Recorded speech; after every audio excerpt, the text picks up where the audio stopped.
Hey guys, back on. Let me know if you can hear me this time. Hopefully that is. Hopefully that's all good now. Let me know once you're jumping in. Can you hear me? If you can hear me, we'll get straight into it. Can you hear me, Aiden? Yeah, brother, good. Okay, so to answer your question, you want to be doing as much as you can, as often as you can. So during your day, you're going to get stiff and sore, but you just want to keep moving as much as you can. Okay, so in the field, if you've got a long day in the field, you just want to keep moving, keep stretching, keep doing the things you know you want to be doing. It's going to help improve your mobility and make you feel a little bit better. When we get stiff, it's because we've stopped for a long period of time. So you just want to try and reduce that amount of stiffness by just moving often, stretching, doing things you want to be doing.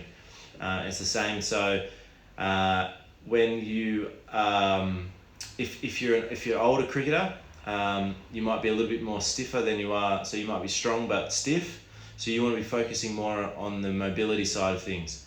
If you're a young cricketer, you might be a lot more flexible but not as strong, so you'll be working on the strength side of it. You still want to do both, but you just want to balance it out so that you're getting more of what you need, and doing it as often as you can. Okay, so you want to be you want to try and do this, especially if you're doing mobility. You want to be doing your mobility stuff as often as you can. So a couple of times a day for 10 minutes, rather than doing a big 45-minute mobility session once a week. You want to be trying to do 10 minutes twice or 3 times a day, 5 minutes 3 times a day. Try and do it as often as you can. So if you're just jumping on now, we just had a live just before and I just cut out. I had TC ring me, TC from Compass Cricket, he rang me. And I think that did something to the audio. So we're back on now. If you guys have any questions regarding strength and conditioning, please let me know. If you have anything, any questions relating to cricket, let me know. Let me know where you're coming in from. It's great to have all you guys on. Enjoy helping you guys with your stuff. So let me know where you're jumping in from and how you're going and what you need help with. I was just answering a question there from Aiden about getting stiff and how to loosen up and stay loose. Now, it's always one of those things, the more you do, the stiffer you get. So it's just a continuous work, and that's the process of it, and that's the thing you got to enjoy. It's the same as batting, same as cricket. You got to enjoy that process of doing it. Enjoy hitting heaps of balls the right way. Enjoy all that, enjoy the tough times. Enjoy that process.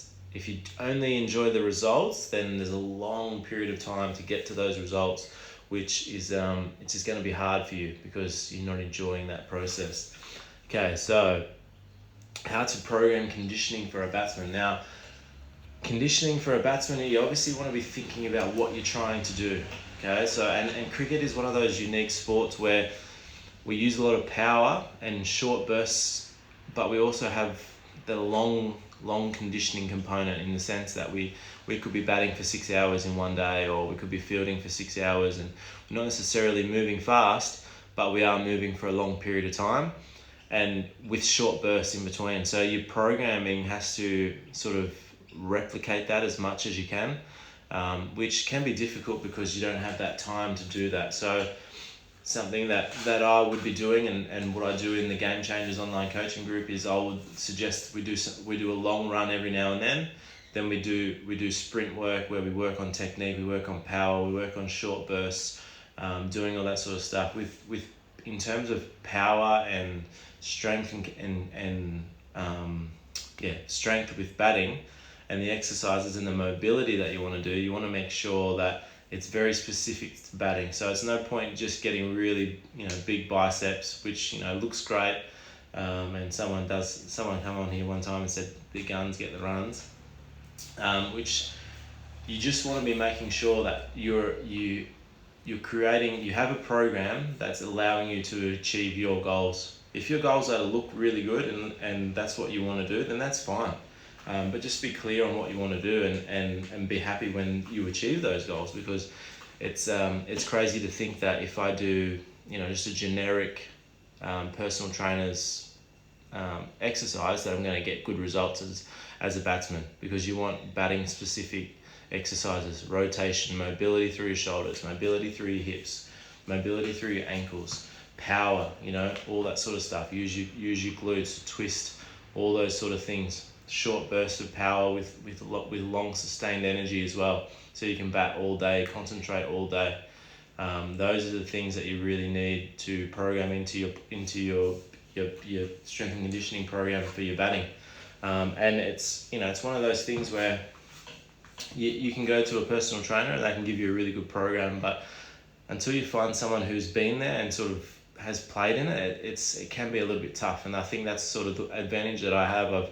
I've been a personal trainer for 10 years and I've been playing cricket for 10 years, or been playing cricket all my life, but professionally for 10 years and now coaching and all that sort of thing. So I've been there, I've done that, I've experienced both sides in both worlds. So it's why I sort of love what I do, because I mix both of them together. So if you want to check that out, check out the Game Changers online coaching group. I'm putting in videos in there for workouts, what you guys can be doing. And if you want something specific for you, then yeah, just send me a DM, we'll work something out. G'day from Sydney, how do you counter the swinging ball early in your innings? Swinging ball, you want to be in a very good position as quick as you can, see the ball, have practice this, practice against the swinging ball, so you know what you're doing, you know where you're trying to score, you know what you're trying to do. But again, it's about being as still as you can for as long as you can.